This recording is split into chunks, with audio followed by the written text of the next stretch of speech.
right? Anyway, in this question it says that there is an agreement between UK countries and the country of Slovenia, whatever. So then, you know, the tax will only be paid in one country, right?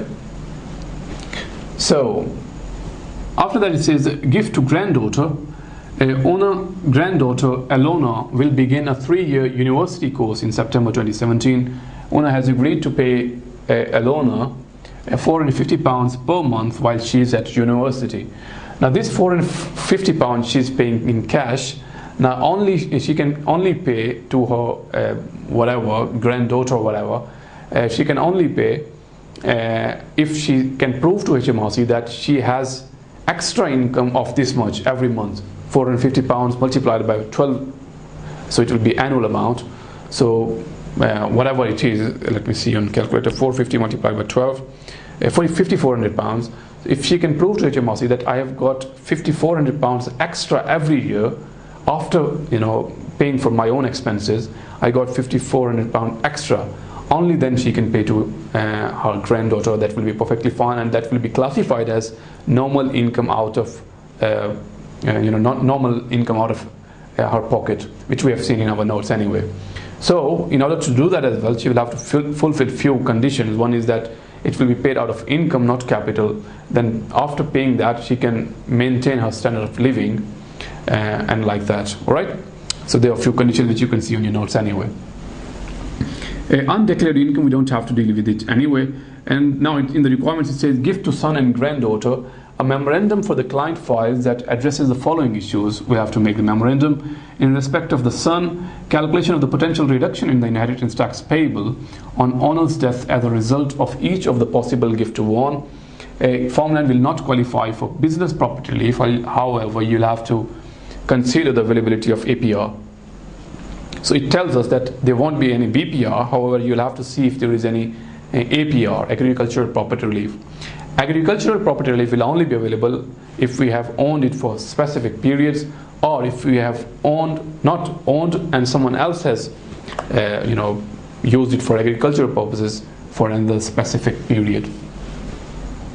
After that, calculation of CGT liability on each possible gift. So you'll have to see the capital gains tax liability as well. Explanation where the calculations are not self-explanatory, and if you have made any assumptions, you have to state them as well, and any other financial implications. And in part B it says, in respect of the payment to Eleanor's rent, the conditions that need to be satisfied in order for the payment to be exempt for the purposes of inheritance tax. Now you can state these conditions. I've already told you there is extra £5,400. If she has got extra £5,400 after paying for own expenses, only then she can pay, and she will have to prove to HMRC that these are expenses out of normal expenses out of her income, and it is out of income, not a capital. She can still maintain her usual way of living after paying these expenses. All right, so we have done the part B anyway. I've just told you. So part A2, sorry, not part B, part A2 is the same thing which I've just told you. It's easy peasy lemon squeezy anyway. For part A1 we'll have to do the calculations. Let me see. We'll have to see this information as well. This is for value of the farmland and the villa. So farmland was bought on 1st of September 2014. Cost was £720, obviously £720,000, and the value on the date of gift, if it is given as gift, the value will be £900,000, and if it is kept till death, the value will be 1.1 million, and the value for villa is also given. In the note 1 it says for the information for agricultural farmland. So agricultural value of the farmland was 35% of its market value. So the farmland has always been rented out to tenant farmers. Now it says the farmland has always been rented out to tenant farmers. In that case, because the farmland was rented out to the tenants, in that case the condition was not 2 years, it was for 7 years. So if she had if the farmers had owned them for used for agricultural purposes for 7 years, then the APR will be available. So, and after that it tells you some information about the villa, so we don't have to deal the villa for now, because it is for capital gains tax purposes. Alright, right then, so that is the end of our question, and we'll just do the question now on the board. I'll just cancel the shared screen so that we can do the question on the board. So we'll have to do the two calculations. One is that if she kept the villa, I'm talking about the farmland. So if she kept the farmland till death, what would be the tax liability? If she given it as a gift, what would be the tax liability? So the difference between that will be the tax saving if we give it as a gift or the death. So which one is better? We'll have to see that. And then we'll have to see the same thing for villa as well. Which one is better? Giving the gift during lifetime or keeping it till death? So which one is better? So we'll have to see for both of them. So first one is farmland. So we'll have to see the farmland. So that is farmland. Farmland kept till death.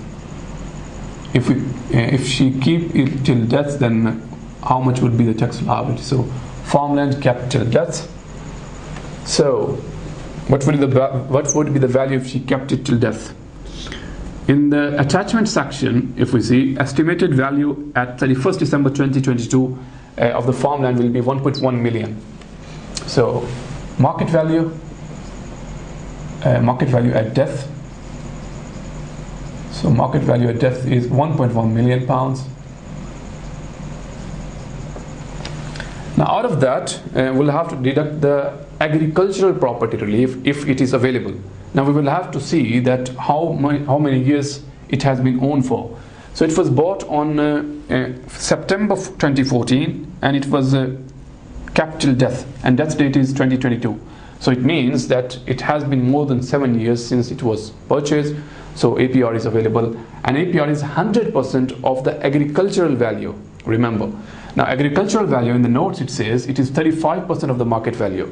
So we'll deduct the APR, 100% APR, 100% APR, hang on, 100% APR, and it is 35% of market value. That is 1100,000 pounds, and it is going to be how much? 1100,000 pounds, which is 1.1 million multiplied with 35%. It is going to be 385,000 pounds. So 385,000 pounds is agricultural property relief. So we'll have to deduct that out of this, and that is 715,000. Right? So that is the amount on which we have to pay tax. Now 715,000 pounds, out of that what we have to deduct is the nil rate band. Up to 325,000 pounds at the rate of 0%, and on the excess it is 40%.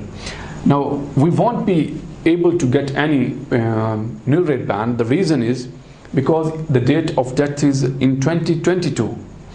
Now this will have use because we'll have to see the gifts made within the 7 years period, the 7 years period before death. Now because she's a rich lady, she was a rich lady, so she will have made any other gifts within the 7 years period anyway, which will have used the nil rate band. So we will assume that she don't have any nil rate band. Reason being because she was so rich, and while seeing the available nil rate band, we will have to see that how many gifts she had made 7 years before death.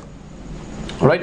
Now all of the gifts which she made 7 years before death, within the 7 years period, all of them will be deducted first from the nil rate band, and any other available nil rate band we'll have to use against this one. So we'll assume that all the nil rate band has already been used. So on that amount we will have to pay, we'll have to pay the inheritance tax. So at the rate of IHT, at the rate of 40%, so it is going to be 715,000 at the rate of 40%, because the death rate of inheritance tax is 286,000 is 40%, right? So that is the amount of tax liability if she keeps it till death. Farmland, if the farmland is kept till death. Now, if she does not keep it till death, if she gives a gift, farmland as gift, so we'll calculate the other thing now, farmland as gift. If farmland is given as a gift, what would be the tax liability in that case? Alright, now we'll assume that the farmland is being given the gift. The gift was made on 18th of November 2017. The gift was made on 18th of November 2017. Now we'll have to take the market value of that date, because it was given as a gift, and because it is given as a gift, it will be the potentially exempt transfer, right? Now there won't be any inheritance tax during lifetime, because it is potentially exempt transfer anyway, so we don't have to pay any lifetime tax on that. All right. However, there will be some death tax, because there will be death tax if she was died within the 7 years period after making the gift. Right. Now let's see the value of the asset at the date of gift. So the gift was made on 18th of November 2017. So we are calculating the tax when it was made the gift. Right, so we'll calculate the death tax, because it is a potentially exempt transfer. There won't be any lifetime tax anyway. However, we're calculating the death tax, but when it was made a gift. Right, so we're calculating the death tax on the gift. So the market value of the gift was £900,000 on 18th of November 2017. Right, so market value of farmland. The market value of farmland was £900,000 on the date when it was made a gift. It was 18th of November. Alright, now this the gift date was 18th of November 2016. Let me see, 2016 or 17. The gift was made on 18th of November 2017, sorry, 18th of November 2017. So the gift was made on 18th of November 2017, which means that this is tax year 17-18. So we'll have to take the annual exemption of 17-18. So it is going to be annual exemption 17-18, and it is going to be £3,000. You know that. Likewise, annual exemption of previous year will also be deducted, and it is going to be 16-17. It is also £3,000. Remember, current year's annual exemption will be deducted first, then the previous year's one if there is any available. So we are assuming that both of the annual exemptions are available. All right. So both of them are deducted out of the gift. Right. So let's see the amount and the difference between the thingy. So £900,000 was the value, less £6,000. Amount is going to be £894,000. Right?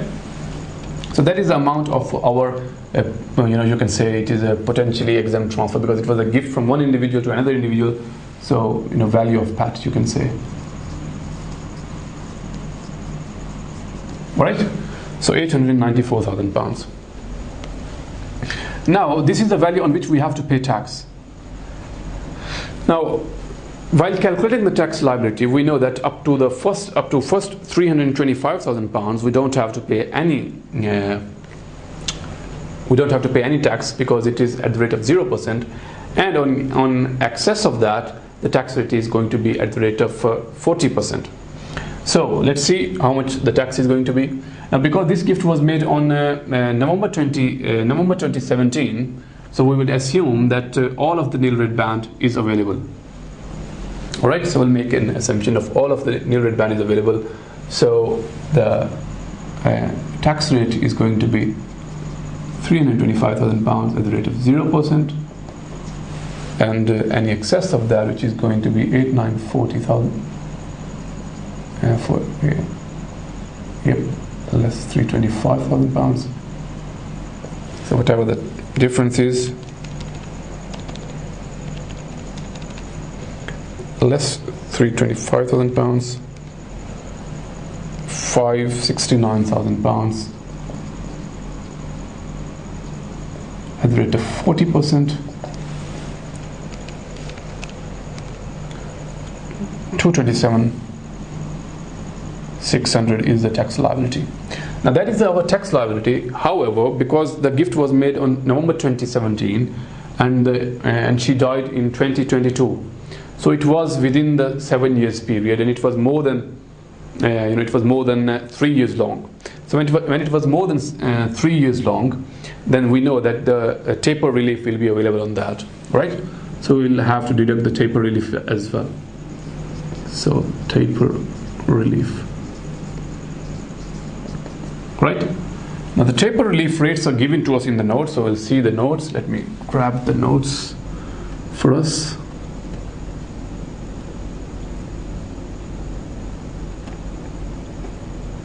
Bear me 1 second.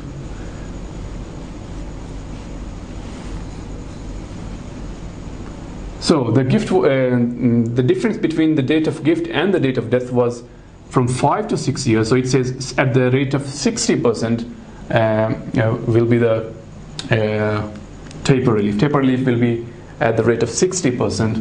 So take 227,000 pounds, 600 multiplied by 60%. That will be our taper relief, 136,560. So if we deduct this one out of that, 91,040, if I'm not wrong. Yep. So that is the amount. Which we will have to, which will be payable to HMRC, right? After deducting the taper relief. Taper relief was available because the gift was made in November 2017 and the death was occurred in 2022, which means it was between 5 to 6 years long. Whenever it is more than 3 years long, the difference is more than 3 years long, we'll have to see the taper relief percentage and we'll have to apply on that amount. All right?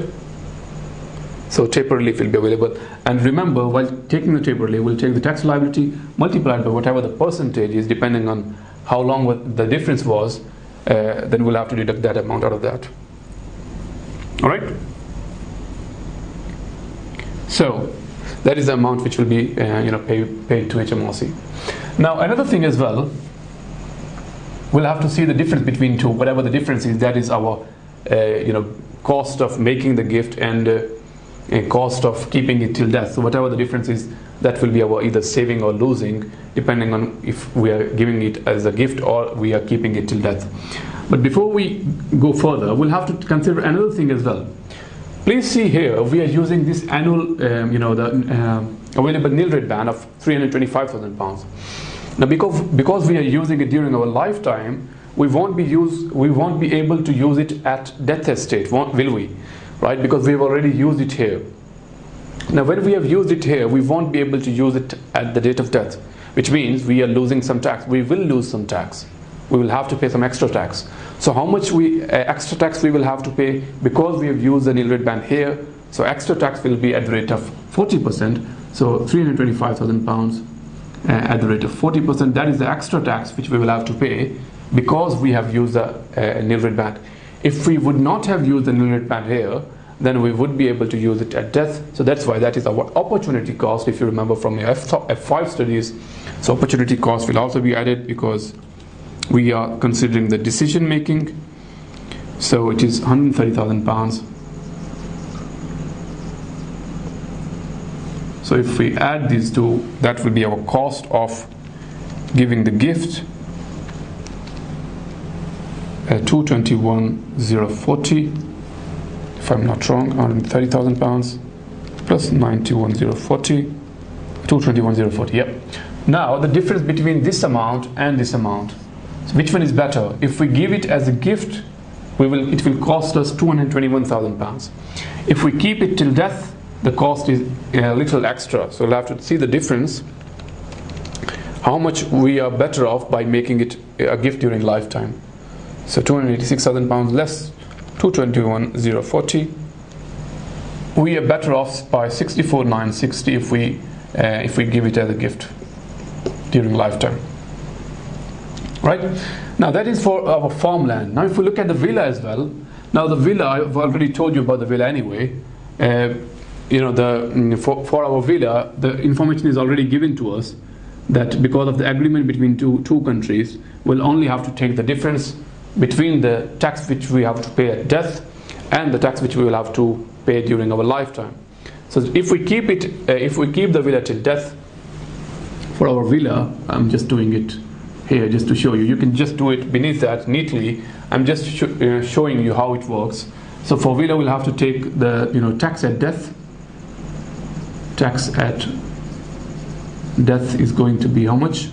Whatever, and the tax during lifetime.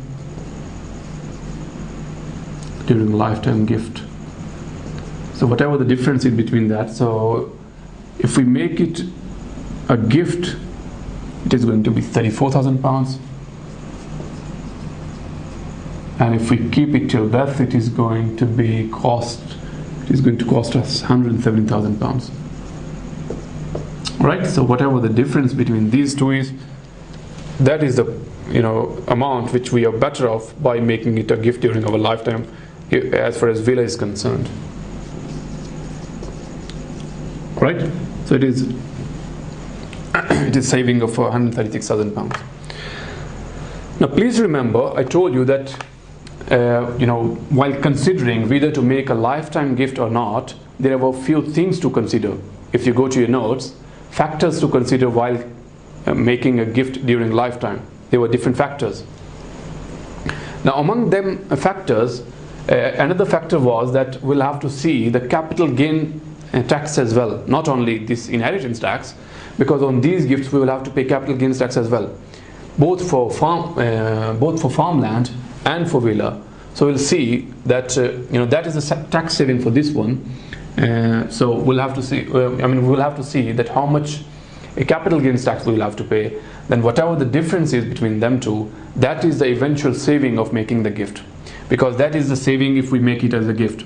Now we'll have to see how much the capital gains tax is. That will be deducted out of that. That will be our final net figure, which will be our saving. We'll have to do the same thing with villa as well. We'll have to see how much the tax we have to pay in capital gains tax for villa. That will be deducted out of that, and the final amount is going to be our the final amount is going to be our savings. Whichever is higher from these two whichever saving is higher, we will have to choose that one, so that even if it is farmland or the villa. Alright, so we have just done this question. We are going to do the question number 20, I think. It was, I think, 20. Let me see. Oh, sorry, 21. Question number 21, please. We're going to do question number 21 now. And question name is CADA or CADA, whatever. It was examined in December 2014. Now, as you can see on the screen, let me just erase this thing as well. Now, please read this question. It is question number 21, and it was examined in December 2014. And we are going to do the part B of this question. Let me just scroll down. We are going to do part A and part B. Yeah, part A and part B. Now in part A, it is asking about the advantages of making lifetime gift. What would be the advantages of making lifetime gifts? Now there was one page on our notes. If you just find out, whenever you are using the notes, because notes are given in PDF form anyway, so whenever you have to find something in our PDF notes, say for example factors to consider, just press Ctrl plus F, so you will be able to find that. So just write down factors, so it will then press enter, so it will take you to the first word which he finds with the name factor. Then like that, press again if you are not on the right place, so you will be easily able to navigate between the different pages. So likewise, if it says lifetime gifts or factors to consider or whatever, whichever keyword you have in your mind, just enter it there, Ctrl plus S and Ctrl plus F, sorry. Then you will be able to easily navigate between them. Right? In the part A, it says explain the inheritance tax advantages other than lifetime exemptions which could have been obtained if Kada had made additional lifetime gifts of quoted shares between 1 December 2013 and her death. So she's asking about the inheritance tax advantages of making the lifetime gifts. So you just have to state the, what would be the benefits of that and all that. You'll have to consider them things which factors of considering, benefits of lifetime, advantages of lifetime gifts. So you'll have to just find that and read that page, and then you will be able to write it down in this question. Please remember, it says other than lifetime exemptions. So don't write down about exemptions, about lifetime exemptions in the answer booklet, because sometimes the examiner say that tell me about that. However, out of few points I know about that, so don't tell me about that, right? Say for example, there are few advantages of lifetime gifts, so it tells us that we know about, our client knows about annual exemptions, so don't discuss annual exemption in your answer. Even after telling, after examiner is telling you not to talk about that, if you still talk about that thing, you won't be getting any marks. You would just be wasting your time. So that's why, just to save you time, examiner says other than lifetime exemptions. So you won't be talking about lifetime exemptions. Anyway, in part B it says calculate the increase in the legacy to the charity which would be necessary in order for the reduced rate of inheritance tax to apply, and quantify the reduction in the inheritance tax liability which would result. So we know that when 10% or more than that of the estate is given to charity, then the reduced rate of inheritance tax would apply. Now reduced rate is 36%. Now in this question it tells us that whoever the name is, CADA or whatever, they have given this much of amount to the charity. Now see that how much the tax liability is. Then tell us that how much extra she should pay or he should pay towards the charity, an extra amount of tax that they would save. Alright, so let's read the question from the other side of the thingy.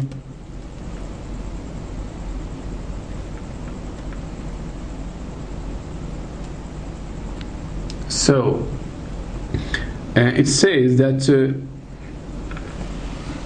so she's got available nil red band of £220,000, it says, and after that CADA's death estate and details of her will. CADA owned assets valued at £1 million at the time of her death, left the house of £500,000 to Ramo, £60,000 cash to UK charity, and CADA left her remaining assets £440,000 to Young. None of the remaining assets qualified for inheritance tax relief. Right? So now we'll have to see that how much would be the tax liability if she pays whatever amount she paid into charity. How much she paid? £60,000. If she paid £60,000 towards the charity, how much would be the eventual tax liability? And if she paid 10% of that, of the estate, how much would be in that case as well? Right then, so I'm just going to cancel the shared screen so that we can do the question on the board.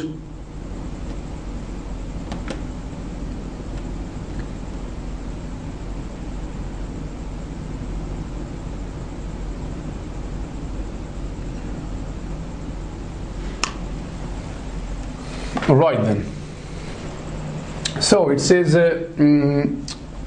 estate value is how much? Estate value is £1 million. Right, so we'll take the £1 million.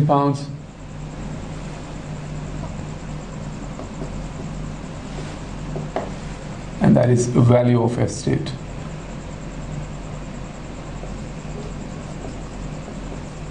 Value of estate is £1 million less paid to charity. £60,000 was paid to charity. The remaining amount is £940,000. We'll have to pay tax up to £220,000, which is available in illicit band. We have to pay at the rate of 0%. Remaining £940,000. Remaining amount, whatever it is, give me 1 second. Remaining amount we'll have to pay tax at the rate of 40%. So £940,000 less 220, £720,000. at the rate of 40%. So the tax liability is going to be £288,000. Right? Now this is the current situation, right? If you want to write down, it is current position or situation, whatever. That is a current position. Now revised position would be revised position. Now in revised position, we would assume that she will pay 10% of the charity to 10% of the estate to the charity. So value of estate. So we'll take the value of estate, which is £1 million, and less charity. Now charity must be 10% of the estate. Now when it says 10% of the estate, now estate less all exemptions, reliefs, and available nil rate band. Now there isn't any exemption or relief, so there is only one available nil rate band, which is £220,000. So it is going to be 1 million less £220,000 at the rate of 10%. So less £220,000 at the rate of 10%. It is £78,000. So we will have to deduct £78,000 out of that. So £922,000 is going to be the amount on which we have to pay tax. And remember, because we have paid 10% to the charity, so we will have reduced rate of inheritance tax. So £922,000. First £220,000 is going to be at the rate of 0%. So it is 0, and remaining amount £922,000 less £78,000. No, sorry, £922,000 less £220,000. It is going to be less £220,000, £702,000. So £702,000 at the rate of 36% multiplied with 36% and 252,720. That is the amount of tax liability if she pays 78,000 to the charity. Now extra amount paid to charity, extra amount paid to charity. Extra amount paid to charity is how much? £78,000 less £60,000. It is £18,000. Tax saved. Tax saved is how much? A previous tax liability was £288,000 less 252,720. So tax saved is £288,000 less 252,720. Tax saved is £35,000 280. Right? So she paid £18,000 extra towards the charity, and however she saved £35,280 towards the tax liability, inheritance tax liability. All right. So you can calculate the net benefit of that as well if you want to. Right then. So that's it for this lecture, and I will see you in our next lecture, and we will see corporation tax, which is our another topic of ACCA P6 taxation. Right. Thank you very much and goodbye.